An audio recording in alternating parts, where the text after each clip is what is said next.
देखिए अगला क्वेश्चन है क्वेश्चन नंबर 17 में जो क्वेश्चन है उसका अथवा करके जो पार्ट था किसका है, राजस्थान बोर्ड का है 2025 के लिए जो सैंपल क्वेश्चन पेपर है। इसमें क्या है, इसने बोला है, इस क्वेश्चन में समझो क्या कहा गया है। इसने बोला है कि हमारे पास 3 सिक्के हैं, एक सिक्का हम ये बना लेते हैं, दूसरा सिक्का ये है, तीसरा सिक्का ये है। 3 सिक्के बना लिए हमने ना। पहला सिक्का हो गया फर्स्ट, सेकंड और थर्ड। इसके बाद इसने बोला है कि जो पहला सिक्का है इसमें हेड आएगा, क्या आएगा, चित। चित का मतलब होता है हेड, कि दोनों तरफ हेड ही आएगा, यहाँ पर भी हेड है, यहाँ पर भी हेड है, क्योंकि इसने बोला है कि पहले सिक्के में जो है दोनों तरफ चित आना है। चित का मतलब है हेड। इसके बाद इसने बोला है कि जो हमारे पास सेकंड सिक्का है, सेकंड सिक्के में 75% जो आता है, क्या आता है, 75% जो आता है वो हेड आता है, यानी यहाँ पर ये हमारा हेड हो जाएगा जो कि 75% है, और जो 25% बचा है वहाँ पर टेल आ सकता है। तो ये कुछ ऐसी कहानी है, ठीक। यानी ये दोनों सिक्के क्या हैं, अभिन्नत हैं। कोई चीज़ को अभिन्नत का मतलब होता है कि पार्शियलिटी करना, भेदभाव करना। यानी इस वाले में क्या हुआ, दोनों बार हेड आ गया, इसमें क्या हुआ कि हेड ज़्यादा आ गया और टेल कम आ गया, इसमें तो कुछ भी नहीं आया टेल, ठीक। अब ये तीसरा जो सिक्का है वो ये क्या है, अनअभिन्नत है। अनअभिन्नत का मतलब है कि कोई पार्शियलिटी नहीं होगी, कोई भेदभाव नहीं होगा। तो इसमें क्या है, इसमें टेल और हेड बराबर आएंगे, 50-50% आएंगे। तो यहाँ पर हेड आएगा अगर, तो यहाँ टेल आएगा। तो इसमें पॉसिबिलिटी क्या है, इसमें पॉसिबिलिटी है कि 50% हमारा हेड आ सकता है और 50% टेल आ सकता है। इसमें क्या है, 75% हमारा चित आएगा यानी हेड आएगा, और 25% टेल आएगा। और इसमें क्या है, 100% हमारा हेड आना है, इसको अगर हम टॉस करेंगे तो हम क्या करते हैं, तो इसकी जो इवेंट है, यानी इसको हम मान लेते हैं इवन। इवन क्या है कि हेड आने की पॉसिबिलिटी है, यहाँ पर हेड आने की यानी चित आने की पॉसिबिलिटी क्या है, इसको E2 मान लेते हैं, और यहाँ पर क्या मानेंगे, E3 मान लेंगे। ये हमारे पास घटनाएं हैं, कैसी घटनाएं, इवेंट है, घटना है चित आने की, तो घटनाएं लिख दो, चित आने की घटनाएं हैं। ये E1 है, ये E2 है, ये E3 है, इसलिए इसकी प्रायिकता क्या होगी,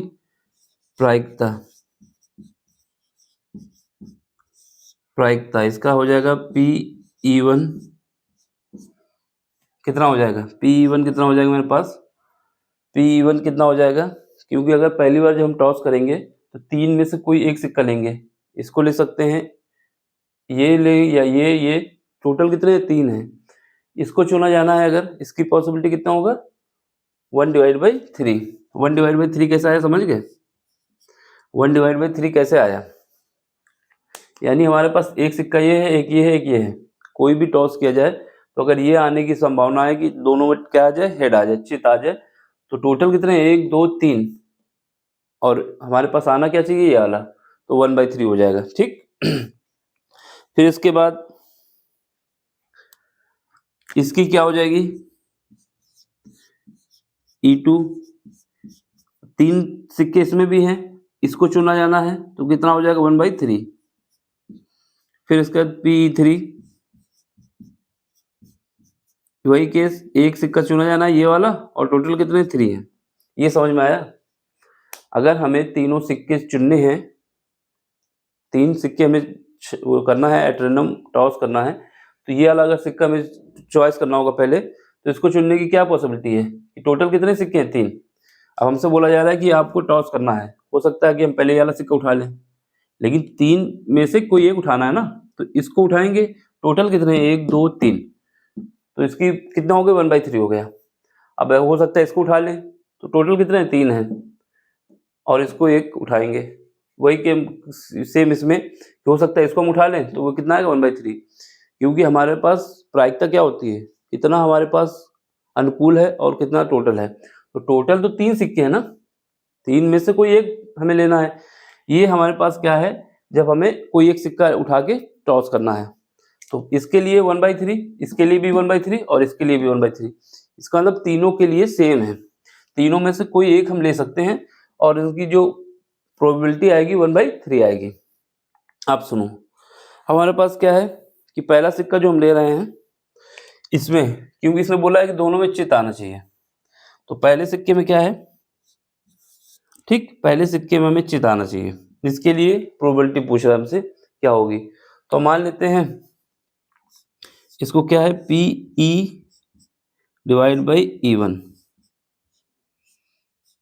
क्या आना चाहिए, चित आना चाहिए। और यहाँ पर चित आने की कितनी पॉसिबिलिटी है, यहाँ इस वाले सिक्के को अगर हम टॉस करेंगे, ये वाला सिक्का अगर टॉस करते हैं, तो चाहे कुछ भी फेंके हमेशा हेड आएगा, क्योंकि दोनों तरफ इसके हेड है। जब दोनों तरफ हेड है तो इसके आने की पॉसिबिलिटी कितनी है, हेड कितने हैं, 1 2, टोटल कितने हैं इसमें, 1 2, क्योंकि किसी भी सिक्के को जब टॉस किया जाता है या तो हेड आएगा या टेल आएगा, लेकिन ये सिक्का ऐसा है कि दोनों ही केस में क्या आएगा, हेड आएगा, टेल इसमें है ही नहीं। तो हेड आने की पॉसिबिलिटी कितना हो जाएगा, चित आने की पॉसिबिलिटी कितना हो जाएगा, टोटल कितने हैं, 2 हैं, और इसके अंदर कितना, क्योंकि यही सिक्का के ले रहे हैं हम, इसमें कितना है, टोटल 2 है, डिवाइड बाई 1, काट दोगे तो कितना आ जाएगा, 1। इसका मतलब इस वाले सिक्कों को अगर हम टॉस करते हैं तो चित आने की पॉसिबिलिटी 100% है, क्योंकि अगर 1 आता है तो प्रायिकता क्या होती है, 100%। इसकी पॉसिबिलिटी कितनी है, 100% है कि इसमें हेड ही आएगा। दूसरा ये हो गया। अब इसको देखो, अब इसमें आ जाओ, इसमें कंडीशनल प्रोबेबिलिटी E2। अब इसने बोला था कि हमारे पास जो हेड आएगा वो कितने % चांस है, 75% चांस है। टोटल कितने हैं, 100 है, 100 में से 75% इसके आने के चांस हैं। तो यहाँ पर चित्त आने की पॉसिबिलिटी, क्योंकि इसने चित्त का पूछा, बस हम चित्त का ही बताएंगे, तो कितना आ जाएगा, यहाँ पर 75% है, क्योंकि टोटल कितना है 75%, सॉरी इसका हेड आने की पॉसिबिलिटी 75%, टोटल कितना है 100%, तो कितना आ जाएगा, 25 से काटोगे तो 25 नहीं 75, 25 चौको 100। ये बहुत इंपॉर्टेंट है जो मैं तुमको समझा रहा हूँ। पहले जब हमने निकाला है PE1, PE2, PE3, ये क्या है कि हमको ये सिक्का लेना है, यानी 3 सिक्के हैं, तीनों में से कोई एक सिक्का चुनने की प्रायिकता, तो इन तीनों में से कोई एक सिक्का चुनने की प्रायिकता है, तो वो क्या आएगा, 1/3, इसका भी 1/3 और इसका भी 1/3, ठीक है। अब हमारे पास चित आने की प्रोबेबिलिटी, क्योंकि इसने बोला है कि पहले सिक्के में दोनों तरफ हेड है, तो इसके लिए कंडीशनल प्रोबेबिलिटी निकालना होगा। तो कंडीशनल क्या निकलेगा कि E1 आने की, यानी इस वाले सिक्के से चित आने की प्रायिकता कितना हो जाएगा, 1 हो जाएगा। इससे कितना हो जाएगा, 3/4 हो जाएगा। अब इससे निकाल लो, थर्ड वाले से, थर्ड वाले का देख लो, ठीक, थर्ड वाले के लिए देख लो, यहाँ पे क्या है, PE3 कंडीशनल प्रोबेबिलिटी निकालना है यहाँ पर। अब सुनो, ये वाला सिक्का जो है इसमें हेड भी आ सकता है, टेल भी आ सकता है। इसने बोला भी था कि ये सिक्का जो है अनभिनत है, यानी 50% ये आने की संभावना है, 50% ये आने की, हमें हेड लाना है। तो हेड कितना है इसमें, 1 है, टोटल कितने हैं, हेड या हेड प्लस टेल 2, तो क्या आ जाएगा, 1/2 आ जाएगी। इतना समझ में आ गया तो क्वेश्चन सॉल्व हो गया। सबसे पहले जो हमने ये निकाला है PE1, PE2, PE3, ये हमें तीनों में से कोई सिक्का चुनने की प्रायिकता है, ठीक है, 1/3। अब इसके बाद इसमें से हेड आने की पॉसिबिलिटी, यानी कंडीशनल प्रोबेबिलिटी क्या आएगी, ई को हम रेफरेंस मानते हुए 1 आएगा, इसमें से हेड आने की 3/4 आएगा, और इसमें से हेड आने की 1/2 आएगा। अब हमें ब्रेज थ्योरम जो होती है उसका यूज करना है, तो ब्रेज थ्योरम का यूज करके इसको सॉल्व करना है। ये कौन सा थ्योरम है, ब्रेज थ्योरम है। तो अब इसने बोला है कि जो हमारे पास सिक्का चुना गया है उसमें दोनों ओर चित आने की, यानी पहले सिक्के के लिए प्रोबेबिलिटी हमको बताना है। तो अब इसमें क्या करोगे, ब्रेज थ्योरम लगाओगे, ठीक है, पहला सिक्का लाना है और कंडीशनल प्रोबेबिलिटी ई के साथ लाना है। ये समझ लो क्या है, पहला सिक्का लाना है और कंडीशनल प्रोबेबिलिटी ई, सॉरी पहला सिक्का लाना है और इसकी कंडीशनल प्रोबेबिलिटी क्या होगी, पहला सही था, क्योंकि हमको जिसको लाना होता है उसको ऊपर रखना होता है। पहला सिक्का लेके आना है हमें ब्रेज थ्योरम के हिसाब से। हमें क्या लाना है कि इवन सिक्का हो, क्योंकि इवन सिक्का ही ऐसा है कि दोनों ओर क्या है, चित है। जिसको निकालना होता है उसको ऊपर रखना होता है, और नीचे क्या है, जिसके रेफरेंस में निकालना है, तो E1 डिवाइड बाई E। ठीक है, अब इसका फार्मूला आगे बना दिया जाता है। कैसे बनता है, ये देखो, इसका फार्मूला बनाएंगे, कैसे बनाएंगे। यहाँ पर क्या करोगे, सबसे पहले PE1 यानी पहला सिक्का चुना गया है, फिर उसके बाद PE डिवाइड बाई E1, ये समझ लो। इसका मल्टीप्लाई करेंगे ऊपर, यानी हमें क्या करना है, पहला सिक्का चुना गया है उसको लिख देंगे इससे E1, फिर उसके बाद इसकी कंडीशनल प्रोबेबिलिटी लिख देंगे, और नीचे डिवाइड किससे कर देंगे, नीचे जो तीनों कंडीशनल प्रोबेबिलिटी हैं उनसे डिवाइड करना है। तो यहाँ पे क्या हो जाएगा, यहाँ पर हमारे पास क्या होगा, पहले तो इसी से डिवाइड कर दो, PE1 conditional probability E divide by E1, ठीक है, plus PE2 divide by into क्या हो जाएगा, PE डिवाइड बाई E2। इसके बाद PE3 और conditional probability PE divide by E3। ये देख लो, ब्रेज थ्योरम क्या कहती है, ये कौन सी थ्योरम है, ब्रेज थ्योरम है। ठीक है, इस थ्योरम के हिसाब से जब हमें कंडीशनल प्रोबेबिलिटी निकालना होता है कि, तो इसमें क्या करते हैं, जिसका निकालना है, जैसे अगर इसका E2 का निकालना होता तो यहाँ पर E2 होता, फिर यहाँ पर E2 आ जाता, और नीचे क्या आ जाता, E2 आ जाता। ठीक, अभी किसका निकालना है, इसका निकालना है E1, यानी पहला सिक्का चुने जाने की, क्योंकि इसमें बोला है कि दोनों सिक्के में क्या आना चाहिए, चित आना चाहिए, चित बोले तो हेड आना चाहिए। तो ब्रेज थ्योरम लगाई जाती है, जो पहले दिया गया उसी को ऊपर लिख दो, यानी इसकी प्रोबेबिलिटी, यानी ये वाला सिक्का चुने जाने की, और इसका दिया कंडीशनल, फिर इन सब की कंडीशनल का सम कर दिया जाता है। ये ब्रेज थ्योरम कहती है। ठीक, अब इसमें हमें वैल्यू पुट करनी है। वैल्यू पुट करने के लिए हम इसको यहाँ यूज कर लेते हैं। यहाँ पर क्या है, P जिसको निकालना है वो ऊपर होता है, डिवाइड बाई E। ठीक है, अब चलो, इसकी क्या है, PE1 हमारा ये है 1/3, ये 1/3 आ जाएगा, into PE divide by E1, ये क्या है, कंडीशनल।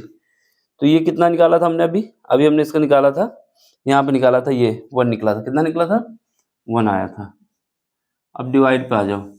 ठीक है, अब यहाँ पे देखो, ये कितना है, PE1, यानी यही जो लिखा हुआ है 1/3 इंटू 1 प्लस, अब PE2 ये कितना है, 1/3 है, इंटू ये कितना है, PE2 ये 3/4 है, 3/4 है। फिर उसके बाद P3 ये कितना है, 1/3, इसके बाद क्या है, ये 1/2। ठीक, अब इसको सॉल्व करना है, आंसर आ जाएगा। तो सॉल्व करने के बाद आंसर आ जाएगा, देखो यहाँ पर आएगा 1/3। अब नीचे देखो, ये तो कट जाएगा। ठीक है, यहाँ पर क्या बचा, 3 4 3 6, यानी 1/3, और इसके बाद ये तो कट गया है 1/4, यहाँ पर 1/6 बचा है। ठीक है, अब इसका एलसीएम ले लो। जब एलसीएम लेंगे तो कितना आएगा, नीचे ये तो 1/3 हो जाएगा ऊपर वाला, नीचे कितना हो जाएगा, इनका एलसीएम आ जाएगा 12। तो यहाँ 12 लिख दो, ये जाएगा 4 टाइम्स, ये जाएगा 3 टाइम्स, और ये जाएगा 2 टाइम्स। इसको ऊपर भेज दो, इसको नीचे ले आओ, या फिर इसको काट दो, यहाँ से 4 बचेगा, इस 4 को ऊपर भेज दो, तो 4 आ जाएगा, और नीचे ऐड करोगे 9 आ जाएगा। तो ये हमारा आंसर आ गया 4/9। देख लो इसको, यहाँ पर जो थ्योरम यूज की गई है, ब्रेज थ्योरम यूज की गई है, लिख दो, ब्रेज प्रमेय। ठीक, ब्रेज थ्योरम या प्रमेय, इसका देख लो, एक बार और समझा देते हैं। जैसा क्वेश्चन ने कहा था वैसा ही करना है। ठीक, पहली बात, सबसे पहले सिक्के में बोला गया है कि पहले सिक्के में दोनों ही में हेड आना चाहिए, यानी इसमें 100% चित आएगा, चित बोले तो हेड आएगा। फिर उसके बाद दूसरे सिक्के की कंडीशन बताई गई थी कि दूसरे सिक्के में हमारे पास 75% हेड आएगा और 25% टेल आएगा, क्योंकि रिमेनिंग जो बचा वो टेल आने की पॉसिबिलिटी है। और तीसरा सिक्का ये बताया गया है कि इसमें हेड और टेल बराबर आते हैं, यानी 50-50% आते हैं। तो सबसे पहले हमने क्या किया है कि इन तीनों सिक्कों को चुनने की प्रायिकता क्या होगी, यानी पहला तो टॉस करने से पहले हमें तीन में से कोई एक लेना है ना, तो इसको लेने की प्रायिकता क्या होगी, P1 डिवाइड बाई 1/3। इसको लेने की क्या होगी, P2 डिवाइड बाई 1/3, और इसको लेने की क्या होगी, P3 1/3।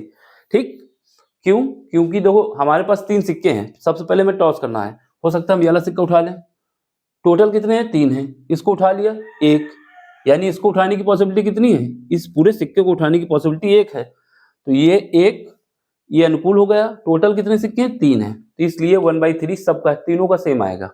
फिर उसके बाद क्या किया, हमने कंडीशनल प्रोबेबिलिटी निकाल ली किसकी, इसकी में हेड आने की। तो पहले सिक्के में हेड आने की कंडीशनल प्रोबेबिलिटी क्या है, क्योंकि दोनों ही हेड है तो अनुकूल कितना है, 2, डिवाइड किससे करोगे, टोटल 2 आ जाएगा 1। ठीक है, इसके बाद इसमें आ जाओगे तो इसमें क्या आएगा, कंडीशनल प्रोबेबिलिटी 75% डिवाइड बाई 100, तो ये इतना आ जाएगा। फिर इसमें 50-50%। फिर ब्रेज थ्योरम का यूज करेंगे, यानी प्रमेय का यूज करेंगे, तो ये फार्मूला हमारा बन जाएगा। और इसने बोला है कि पहले सिक्के को, क्योंकि इसने बोला है कि दोनों सिक्के में क्या आ रहा है, चित आ रहा है, तो इसको लेने की, यानी इस वाले में चित आने की पॉसिबिलिटी कितनी है, E डिवाइड बाई जिसके रेफरेंस में था, सॉल्व कर दो, आंसर आ जाएगा 4/9। इससे इजी वैसे तो कोई नहीं बता सकता, फिर भी बताएगा तो बता भी सकता है, ऐसा नहीं है कि हम ही हैं। देखो अब आपको समझ में आया ना, तो आपको क्या करना है, लाइक करना है, शेयर करना है, सब्सक्राइब करना है। ऐसा क्यों कह रहा हूँ, अगर आप लाइक शेयर सब्सक्राइब करते हैं तो ये आपका सपोर्ट होता है मेरे प्रति, कि आपने हमको सपोर्ट किया है। दूसरा, ये काम जो हम कर रहे हैं ये आपको समझ में आ रहा है, इसको आगे कंटिन्यू करना चाहिए। ये आप लोग हमको वो देते हैं राय अपनी, कि हमने सजेस्ट किया कि आप ये कर सकते हैं। ठीक है, तीसरी बात, क्योंकि कोई भी चैनल जब तक ग्रोथ नहीं कर सकता, जब तक पब्लिक जो है, ऑडियंस जो है वो अपना पार्टिसिपेट नहीं करती। तो आप लोगों को पार्टिसिपेट करना क्या है, लाइक करना है, शेयर करना है, सब्सक्राइब करना है। ठीक, तो इसमें जब और क्या कहते हैं, ऑडियंस बढ़ेंगे यानी दर्शक बढ़ेंगे, तो ये चैनल ग्रोथ करेगा। तो आपको क्या करना है, लाइक शेयर सब्सक्राइब। अगर समझ में आ रहा है, नहीं समझ में आ रहा तो अपने विचार लिख के बता सकते हैं क्या दिक्कत आ रही है, और कैसा भी क्वेश्चन हो कभी भी आप हमसे पूछ सकते हैं। जितनी जल्दी हो सकेगा उसका सोल्यूशन हम ऐसे ही देंगे जैसे बोर्ड में दे रहे हैं। ठीक, अब मिलते हैं अगले लेक्चर में। Thank you for watching.